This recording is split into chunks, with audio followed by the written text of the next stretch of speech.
Chers amis, chers frères et sœurs en Christ, bonjour. C'est dans ce contexte particulier en France, même mondial, de l'épidémie, voire pandémie du coronavirus, que nous enregistrons cette vidéo ce matin.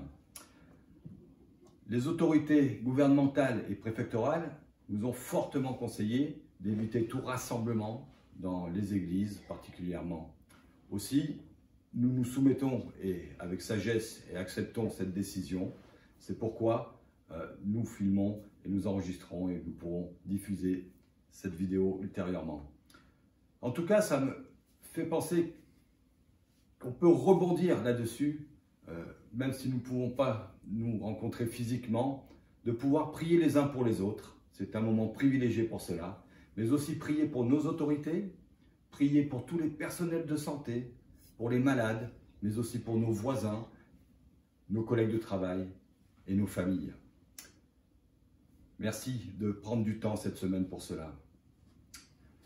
Je ne sais pas ce qu'il en est pour vous, mais souvent on m'a conseillé de cette façon. Prends du temps pour penser à toi. Est-ce que vous trouvez ça intéressant? Utile de penser à vous-même. Ce matin, je ne sais pas quand vous revisionnerez cette vidéo, cet après-midi peut-être ou demain, peu importe. Je veux personnellement vous donner un meilleur conseil. Prenez du temps pour penser à Jésus. N'est-ce pas beaucoup plus intéressant que de penser à Jésus que de penser à nous-mêmes? Prenons du temps pour penser à Jésus. Un pasteur écossais du 19e siècle, Robert Murray McCheyne, pardonnez-moi mon anglais, il avait bien compris cette vérité et il aimait dire: pour chaque regard que vous portez sur vous-même, portez-en au moins 10 à Jésus. Et c'est aussi ce que nous voulons faire aujourd'hui. Donc nous reprenons cette série consacrée aux valeurs qui caractérisent notre Église de la Croix-Rousse et auxquelles nous sommes fortement attachés. Témoins, serviteurs, disciples et aujourd'hui la 4e valeur, famille. On va visionner un petit clip vidéo sur la famille qu'on a tourné précédemment.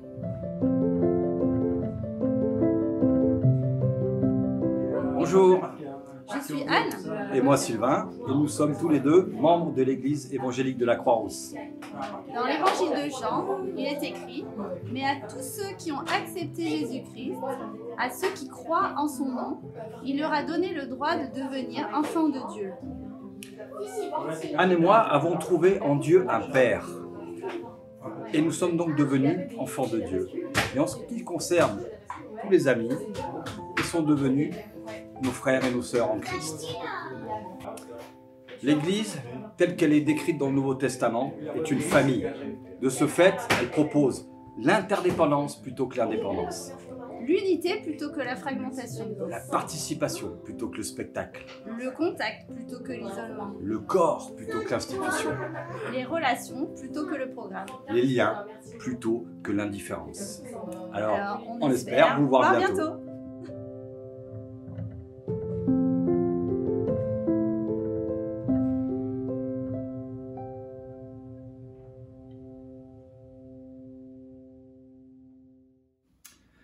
Je vous propose maintenant d'ouvrir votre Bible, la parole de Dieu, dans la lettre que Paul a écrite aux Galates, au chapitre 3, et nous lirons les 4 derniers versets, les versets 26 à 29. Galates 3, 26 à 29. Vous êtes tous fils de Dieu par la foi en Jésus-Christ. En effet, vous tous qui avez été baptisés en Christ, vous êtes revêtus de Christ. Il n'y a plus ni juif, ni non-juif. Il n'y a plus ni esclave, ni libre. Il n'y a plus ni homme, ni femme, car vous êtes tous un en Jésus-Christ. Si vous appartenez à Christ, vous êtes donc la descendance d'Abraham et vous êtes héritier conformément à la promesse. La parole de Dieu. Je vous propose de prier. Notre Père, nous te bénissons pour ce privilège immense de pouvoir être appelé ton enfant. Merci parce que nous pouvons t'appeler Père, Papa. Merci pour ta parole qui nous encourage et nous fait du bien. Conduis ce temps de méditation et de partage et que nous puissions encore tous grandir ensemble, en famille, en Église. Au nom de Jésus. Amen. Ces 4 derniers versets du chapitre 3 de l'Épître aux Galates sont pleins de Jésus. Je ne sais pas si vous avez remarqué, mais à 5 reprises, nous trouvons Jésus. Et ces versets nous poussent à penser à lui. Comme tout le reste de l'Épître d'ailleurs, et je vous encourage à relire. Tout au long de cette Épître, Paul défend l'Évangile et braque les projecteurs sur Jésus. Dans ces versets particuliers de 26 à 29 du chapitre 3, l'apôtre Paul aborde 3 points. Si vous préférez, Paul expose 3 conséquences de notre union avec Jésus-Christ par la foi. Premièrement, par l'union avec Jésus, nous entrons dans la famille de Dieu. Je ne sais pas si vous en rendez compte, mais c'est énorme. Deuxièmement, par l'union avec Jésus, nous sommes reliés très intimement ensemble dans la famille de Dieu. Sur un pied d'égalité, pas de snobisme. Personne ne peut prétendre avoir une position supérieure à l'autre. Troisièmement, par l'union avec Jésus, nous recevons le plein héritage que Dieu a pour sa famille. Nous sommes les héritiers, co-héritiers de Christ, les plus heureux et comblés du monde. Reprenons ces magnifiques et précieuses vérités et voyons comment elles transforment nos vies aujourd'hui. Premièrement, par l'union avec Jésus, nous entrons dans la famille de Dieu. Ce n'est pas rien, c'est énorme. L'apôtre Paul écrit au verset 26, « Vous êtes tous fils de Dieu par la foi en Jésus-Christ. » Le mot « tous » est super important ici. Nous le retrouvons dans le verset 27 et 28 aussi. Pourquoi Paul insiste sur ce « tous » ? Paul écrit cette lettre pour défendre l'Évangile, et particulièrement le fait que le chrétien est déclaré juste par la foi seule en Jésus-Christ. Les chrétiens de Galate sont majoritairement d'origine non juive. Pourtant, des faux enseignants leur prescrivent de se faire circoncire, d'observer d'autres règles de la loi de Moïse pour qu'ils continuent de paraître justes devant Dieu et ainsi à faire partie des fils bénis d'Abraham. Il ne faut pas oublier que les judaïsants prétendaient que les juifs étaient les seuls à être les enfants d'Abraham. Ils traitaient les non-juifs croyants comme des personnes de seconde classe. Ils les méprisaient même. Ils voulaient les rabaisser, les humilier. Au concile de Jérusalem, relaté en Acte 15, Pierre confirme que ce serait provoquer Dieu si l'on imposait aux non-juifs des exigences qu'aucun juif n'a été capable de remplir. Paul aussi avait déjà dit en Galates 3,7, un peu plus haut dans le chapitre, « Reconnaissez-le donc, ce sont ceux qui ont la foi qui sont fils d'Abraham. » Leur confiance en Jésus, sans l'aide de la loi, leur procure ce privilège. Ils sont les véritables héritiers d'Abraham en vertu de leur foi. Paul, maintenant, dévoile une vérité encore plus grande, un privilège sans pareil. Tous ceux qui croient ne sont pas seulement fils d'Abraham, mais ils sont aussi fils de Dieu lui-même, fils de Dieu. Paul enseigne que ce statut filial en relation à Dieu est le point culminant de l'alliance de la promesse faite à Abraham. L'alliance de la promesse octroie aux croyants l'incroyable statut de fils de Dieu. Qui est concerné au juste? Tous ceux qui croient. Vous êtes tous fils de Dieu par la foi en Jésus-Christ. Qu'est-ce que le statut d'enfant de Dieu implique? Toutes sortes de magnifiques privilèges, comme par exemple une vraie relation d'amour permanente avec Dieu. Vous lirez ça dans l'évangile de Jean, chapitre 10. Ou encore un accès direct et immédiat auprès de Dieu, en Romains 5. La confiance dans la provision du Père, Matthieu 6. Le secours en toute détresse et 1000 autres merveilleux bienfaits. L'âme trouve ici de quoi se rassasier, se désaltérer. Voilà la raison d'une véritable adoration du cœur. Personnellement, j'ai eu l'immense privilège d'avoir eu un père aimant, avec une vie qu'il a caractérisée par la grâce de Dieu. Notre dernier enfant, Méline, nous confirme que dans sa classe, au collège, la grande majorité des jeunes vivent dans des familles déchirées, dont les parents sont divorcés, séparés, ou encore dans des familles reconstituées. Et nous savons bien, cela n'est pas propre à sa seule classe, mais bel et bien la réalité du monde dans lequel nous vivons. Nous sommes tous concernés par des manques, des vides dans notre vie. En Dieu le Père, nous trouvons un papa qui comble le vide, un père toujours disponible, un père proche et aimant, plein de bonté, qui prend soin de nous tout en nous éduquant. En tant que croyants, sommes-nous suffisamment conscients de ce privilège qui est le nôtre en Jésus-Christ? De toute évidence, les Galates n'avaient pas bien saisi ce que Dieu avait fait pour eux en son Fils. Dans cette union avec Jésus, qui fait de nous des enfants de Dieu, réside notre assurance dans la prière, l'espoir dans l'obscurité, la joie dans l'adversité. C'est la fin de nos craintes, c'est la source de notre courage, de notre énergie. Et pour revenir à une valeur précédente, serviteur, c'est le moteur, le carburant, la motivation d'un service actif pour le Seigneur. Cette relation privilégiée avec Dieu nous appartient par la foi en Jésus-Christ. La foi en l'œuvre de Jésus et non pas sur l'appui en nos propres œuvres, comme les judaïsants prétendaient à cette époque. Lorsque je rencontre des personnes que je n'avais pas vues depuis longtemps, elles me disent souvent « Quoi de neuf ?» En réalité, dans nos vies quotidiennes, nous n'avons pas besoin de neuf. Nous avons besoin d'approfondir des richesses qui sont les nôtres en Jésus-Christ. Et quand nous faisons ça, il n'y a rien de plus saisissant. En Éphésiens, Paul nous confirme qu'en tant que chrétiens, Dieu nous a d'ores et déjà comblés de toute bénédiction spirituelle en Jésus-Christ. Nous sommes riches en Jésus-Christ.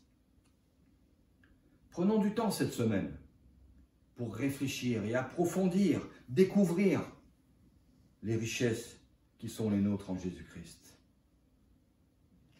Premièrement, par l'union avec Jésus, nous entrons dans la famille de Dieu. Nous sommes appelés fils de Dieu. Ce n'est pas rien, c'est énorme.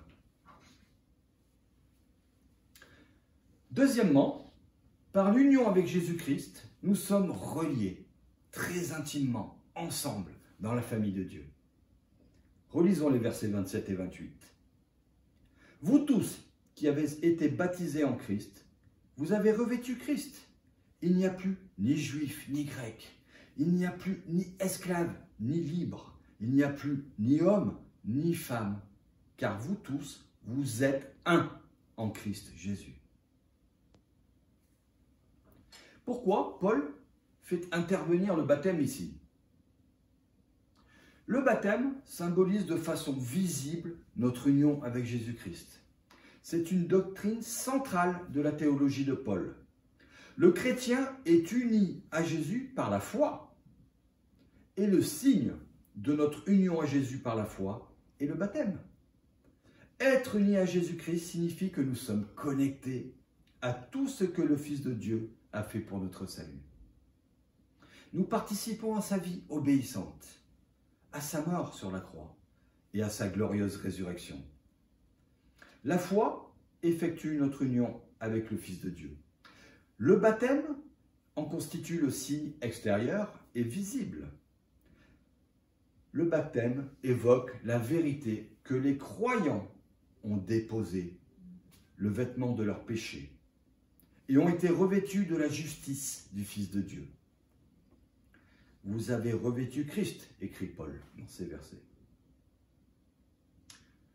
À ma connaissance, il n'a jamais été dit que les adeptes de Confucius, Bouddha, Mahomet ou d'autres ont revêtu ces hommes auxquels ils s'identifient, dont ils suivent les enseignements. Ces hommes sont considérés comme les sages dans leur religion. Mais Jésus n'est pas le sage d'une religion. Il est le sauveur.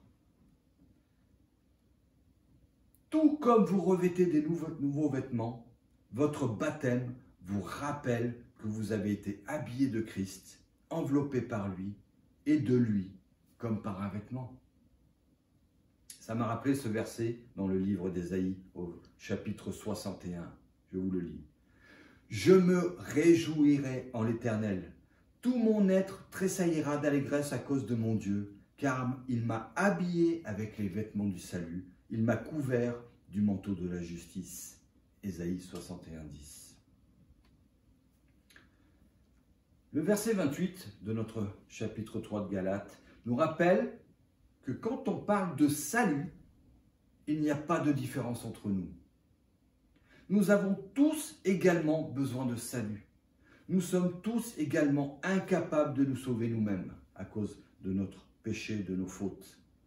Nous avons tous besoin du même Sauveur, par la même foi. C'est la raison pour laquelle Paul s'oppose avec force aux judaïsants qui, eux, élevaient des frontières dans l'Église. Des divisions. Les juifs d'un côté, les non-juifs de l'autre. Les hommes séparés des femmes. Paul explique que ces barrières qui divisent ont été détruites par Jésus-Christ. Tout snobisme est exclu. Je pense que les pharisiens à cette époque se réjouissaient de cette façon. « Oh, merci Seigneur d'avoir fait de moi un juif plutôt qu'un non-juif, un homme plutôt qu'une femme, un homme libre plutôt qu'un esclave. » Chers frères et sœurs, l'œuvre de Jésus détruit complètement cette façon tordue de penser. C'est aussi le sujet que Paul traite dans l'Épître aux Éphésiens, au chapitre 2 notamment. Mais c'était très violent à cette époque. Paul, au verset 14 de ce chapitre 2 d'Éphésiens, parle même de haine. Je vous le lis. En effet, Christ est notre paix. Lui qui des deux groupes n'en a fait qu'un et qui a renversé le mur qui les séparait, la haine. Quand nous affirmons que le Fils de Dieu a aboli ces distinctions, et cela est très important, nous ne voulons pas dire qu'elles n'existent plus dans tous les sens, mais qu'elles n'ont plus d'importance. Elles ne créent plus une barrière à la communion. Nous nous reconnaissons tous comme égaux, frères et sœurs en Jésus-Christ. Par la grâce de Dieu, nous résistons à la tentation de nous mépriser les uns les autres, ou de nous traiter les uns les autres avec un air supérieur, parce que nous savons que nous sommes tous une seule personne en Christ. Vous êtes un en Christ, dit Paul. Malheureusement, de nos jours, Galates 3,28 est parfois cité par des gens qui n'ont aucun intérêt pour la Bible. Alors pourquoi est-ce qu'ils le citent? Eh bien tout simplement pour défendre certains buts du mouvement, par exemple, de la soi-disant libération de la femme, ou encore pour essayer de justifier les pratiques homosexuelles. Ils prennent ce verset en le sortant de son contexte, ils le tordent. Des féministes prétendent que Galates 3,28 a une priorité sur tous les autres versets de la Bible. Selon eux, Galates 3,28 abolit toutes les distinctions entre les hommes et les femmes. Un homosexuel conclut pour sa part de ce verset 28 que Dieu ne fait pas cas de l'orientation sexuelle que nous choisissons. Selon lui, Dieu abolit toutes les distinctions sexuelles. Il faudrait donc approuver le mariage entre des conjoints de même sexe. Ces personnes tordent la parole de Dieu. Galates 3,28 répond tout simplement à cette question. Qui peut devenir un enfant de Dieu et sur quelle base? La réponse est simple. Quiconque, peu importe sa race, son sexe, son statut civil, social, peut devenir un enfant de Dieu par la foi en Jésus-Christ. L'évangile est pour tout le monde. En Galates 3,28, Paul ne réfléchit pas aux relations personnelles à l'intérieur du corps de Christ, mais il réfléchit aux fondements pour devenir membre du peuple de Dieu. Il faut replacer ce verset dans son contexte. L'enjeu central en Galates 3 et 4, c'est le rôle de la loi en relation avec la foi. Un thème secondaire fort est que les juifs et les non-juifs viennent au Seigneur tous les deux par la foi. Paul enseigne que la loi n'est pas la route pour approcher Dieu. Une route qui serait ouverte uniquement pour les juifs. Mais la loi condamne juifs et non-juifs. La loi est un remède imaginaire à un tel problème. Le vrai remède est par la foi. La foi, parce que toutes les sortes d'hommes sont sous le jugement de Dieu et peuvent être sauvés uniquement par la foi. Paul insiste que tous les hommes viennent au Seigneur sur un pied d'égalité. Leur race, leur statut d'esclave ou d'homme libre, leur sexe n'ont aucun effet sur un quelconque droit à se tenir devant Dieu.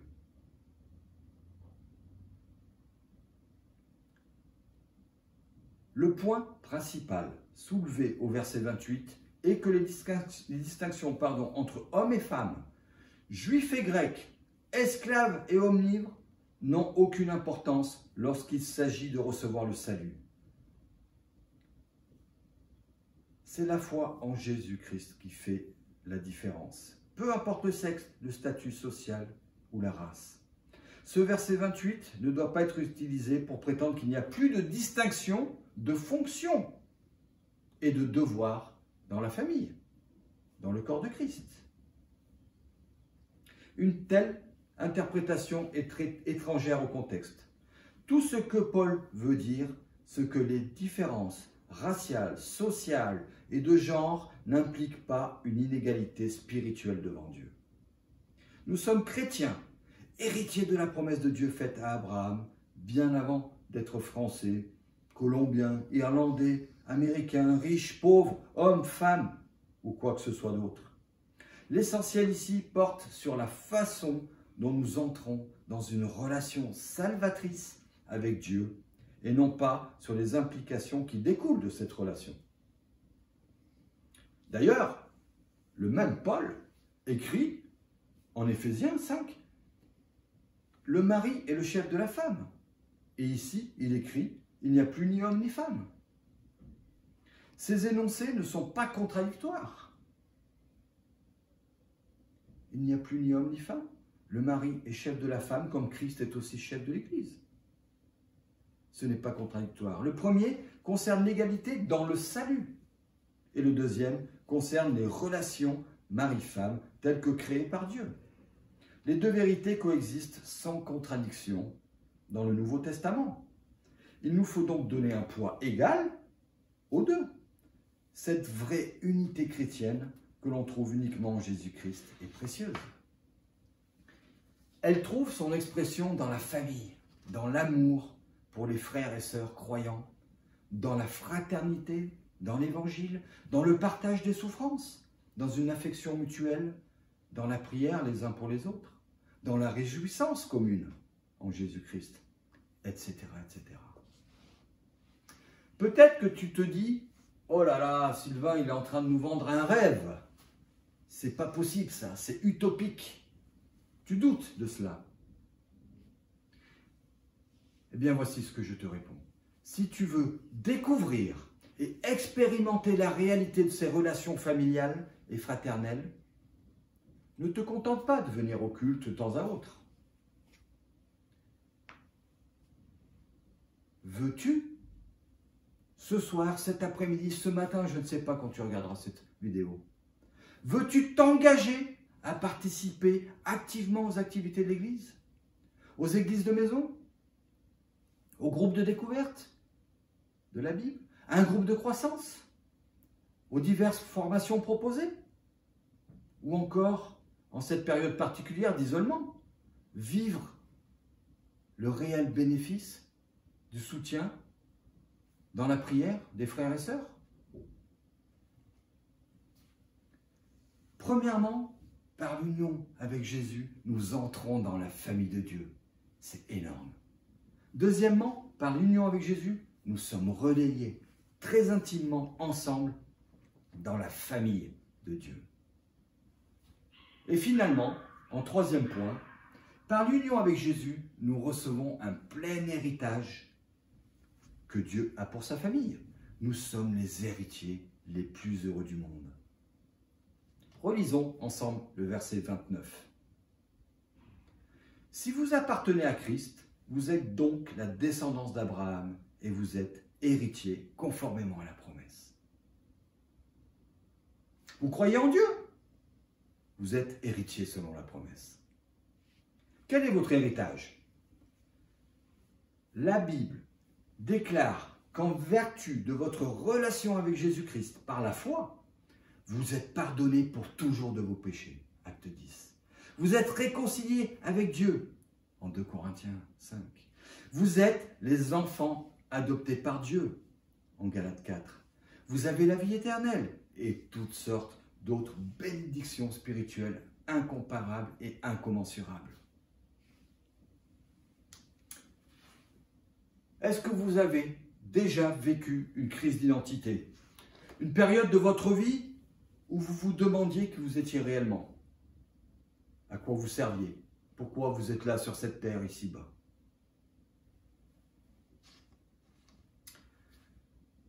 Des vérités aussi merveilleuses ne doivent laisser aucun doute quant à notre identité réelle et à la raison de notre présence ici-bas. Aucun doute. Quand nous savons que notre identité est en Jésus-Christ, nous n'avons pas de crise d'identité. Nous sommes en paix. Les adolescents traversent parfois une période où ils se demandent qui ils sont. Ils essayent de s'adapter à leur cercle d'amis tout en cherchant à connaître le sens de la vie. Dans la quarantaine ou la cinquantaine, certains luttent avec leur identité.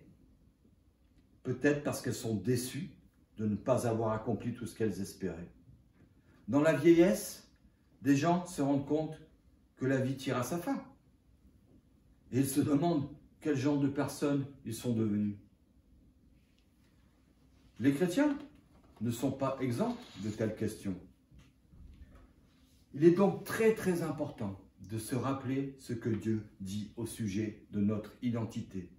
Il n'y a rien de plus encourageant que de se souvenir que Jésus-Christ, de ce que Jésus-Christ a fait quand il nous a rachetés. En tant que famille, corps de Christ, il est nécessaire pour moi et pour chacun de nous encourager mutuellement à nous souvenir en permanence de ce que Dieu a dit au sujet de notre identité. Comment faire cela? En petits groupes, entre hommes, entre femmes. La qualité de la famille est d'oser parler librement et sans jugement aux autres de nos difficultés, de nos combats, de nos problèmes. Nous sommes héritiers selon la promesse. Comment vous définissez-vous? Qui êtes-vous? Quand quelqu'un vous demande de leur parler un peu de vous, que dites-vous? Si le fait que vous êtes chrétien ne ressort pas au sommet de vos réponses, il se peut alors que vous mettez en avant d'autres parties de votre identité, qui ne sont pas forcément mauvaises, mais peut-être que vous les mettez au-dessus de Jésus.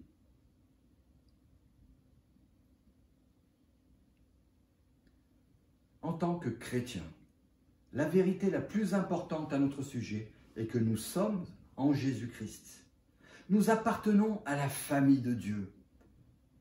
Nous sommes enfants de Dieu, héritiers selon la promesse. Plusieurs personnes de notre génération se fabriquent une philosophie de l'absurde. Plusieurs personnes croient que la vie n'a ni sens, ni but. Nombreux sont ceux qui avouent ne vivre pour rien. Ils ne possèdent ni ancre, ni sécurité, ni repos. Peut-être vous vous retrouvez aujourd'hui dans cette description. Quand on n'a ni but, ni sens dans notre vie, c'est vraiment difficile. C'est vraiment dur. C'est pourquoi, bibliquement, nous disons qu'ils sont perdus. Placez votre confiance, votre foi en Jésus-Christ, en reconnaissant vos péchés, en les lui confessant, et reconnaissez-le comme votre Sauveur et Seigneur personnel. Il est alors fidèle et juste, nous dit la Bible, pour nous pardonner et faire de nous un enfant de Dieu. Vous ferez alors partie de la famille.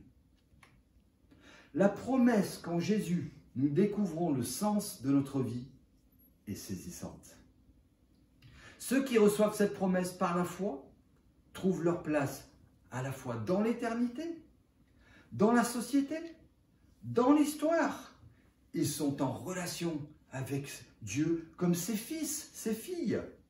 Ils sont en relation les uns avec les autres comme frères et sœurs, dans la même famille, et ils participent à la succession du peuple de Dieu au cours des siècles.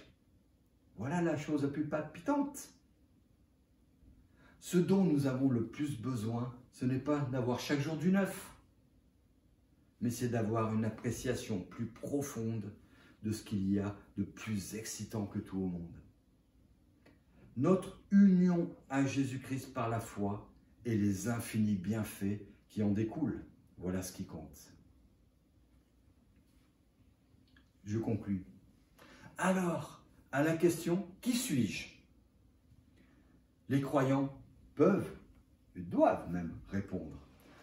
En Jésus-Christ, je suis un enfant de Dieu. Je suis uni à tout le peuple racheté de Dieu, passé, présent et futur. Je prends place dans la succession historique de la foi. Je ne suis plus un enfant abandonné, sans aucune signification dans l'histoire. Je ne suis plus une épave emportée par les vicissitudes, les épreuves de la vie. Au contraire, je découvre ma place dans le grand plan, le grand dessein de Dieu. Je suis la descendance de mon père Abraham. En Jésus, je suis devenu héritier de la promesse que Dieu lui a faite. C'est ma paix, c'est mon repos, mon bonheur.